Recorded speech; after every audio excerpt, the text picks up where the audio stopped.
Hello all, welcome to the next section of our Flutter application development tutorial.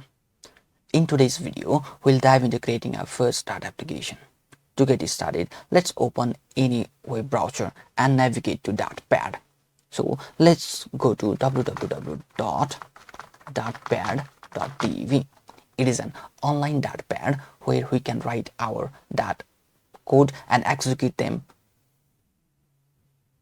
So if we land into the Pad website, we'll get this kind of UI. Now this UI is divided into three sections. The left section is called a code editor, where we can write code in Dart programming language. The top right section is called a console, where all of the outputs are displayed when we execute the code. And below that area is called a documentation, where all of the errors are shown if there is found in our region code.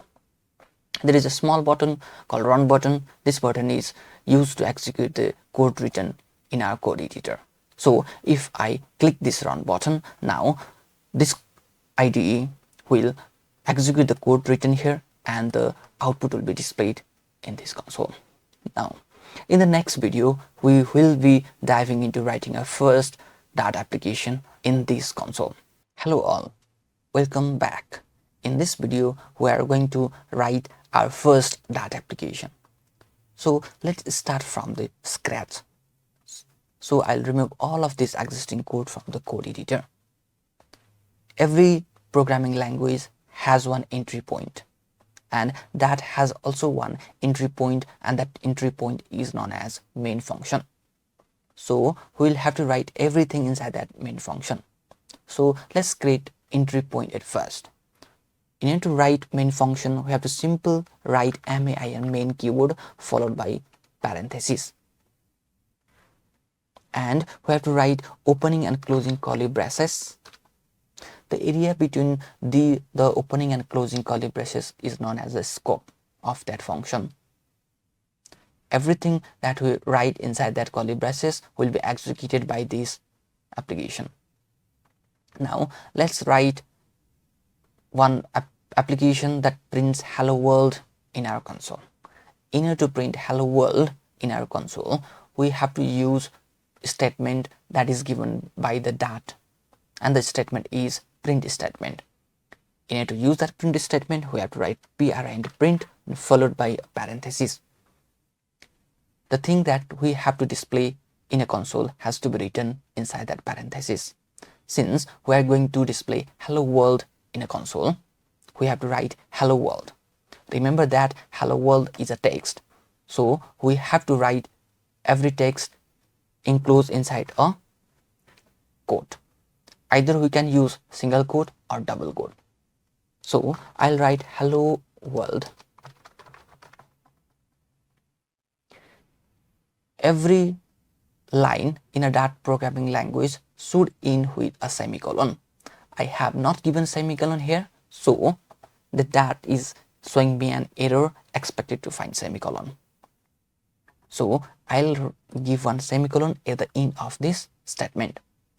So there is no any errors right now displayed. Whenever I run this application, I'll get output called hello world in a console.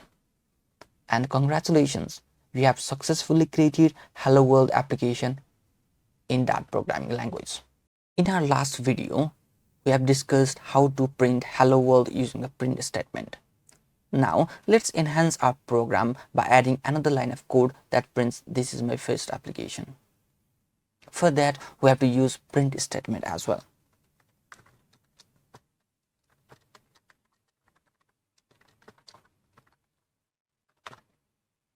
Don't forget to add semicolon at the end of each line. Whenever I write this code and execute, we can see hello world along with this is my first application. Besides displaying some text, we can also use print statement to display some values. For example, let's display 10 in our console. For that, I can simply write 1010. Since 10 is a numerical value, we should not have to include that in a double quote. If I run this, I'll get 10 as well in the console. Print statement is also useful to display something after calculating some mathematical operations as well.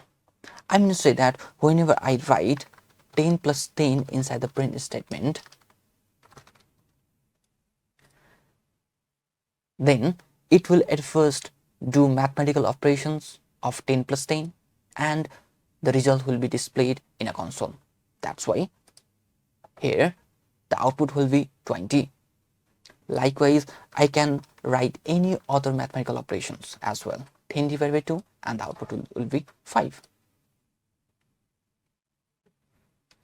Okay, one quick question for you. What will happen if I enclose 10 divided by 2 within this double quotation? What will be the output in our console? Try it by yourself and we'll discuss other exciting things in our next video as well. Hello all.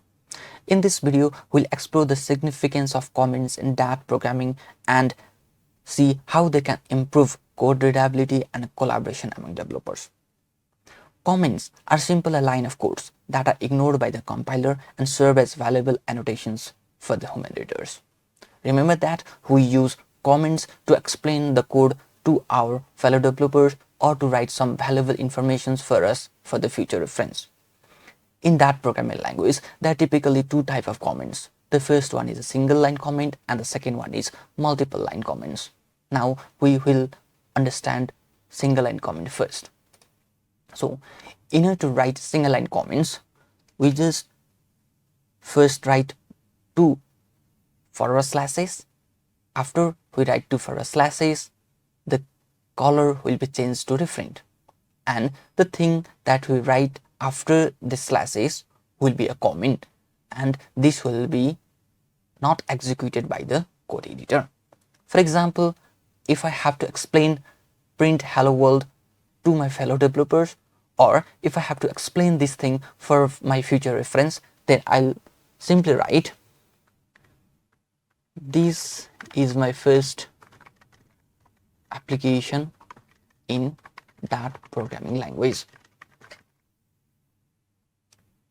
I'll improve this. This will not be executed by the compiler, but this is only useful for the fellow developers or for future reference. So in the future, whenever I see print hello world, then I can know that this is my first application in that programming language. If I execute this code, there will not be any difference in the console because this will be discarded by the code editor.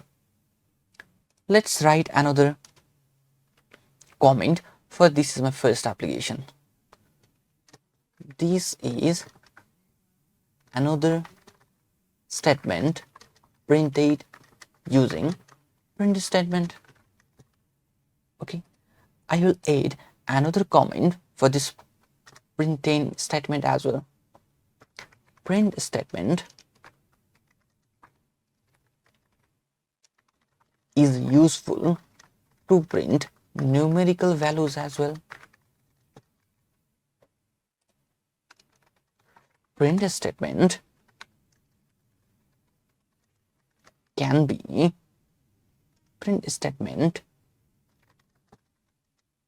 calculate mathematical operations and display its output.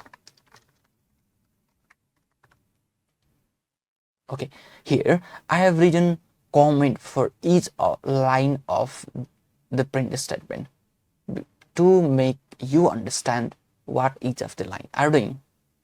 So have you figured out what is the output of the 10 by 2 output of following line of code?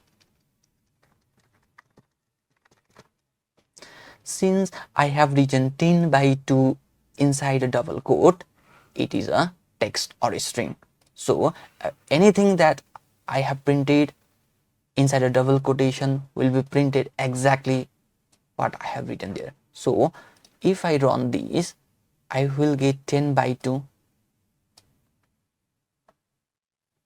Okay, this is the single line comment. Now what about multi-line comments? That program also provides us a multi-line comment functionality. The multi-line comment is useful in order to write complex documentation or in order to describe complex logic of a code. For example, if I have to describe this main function, then I can use multiple line comments. Remember that I can use single line comments here as well, but if I use multi-line comments, then I can write comments in a multiple line. So in write multiple line comments, we have to use forward slash and asterisk. Everything that we write between forward slash and brackets and asterisk and forward slashes will be treated as a multi-line comments. So everything that I write between forward slash and asterisk and forward slash is called a multi-line comment, and that will not be executed by our code editor. Let's describe the main function. Every programming language has entry point that has also entry point, and that entry point is called main function.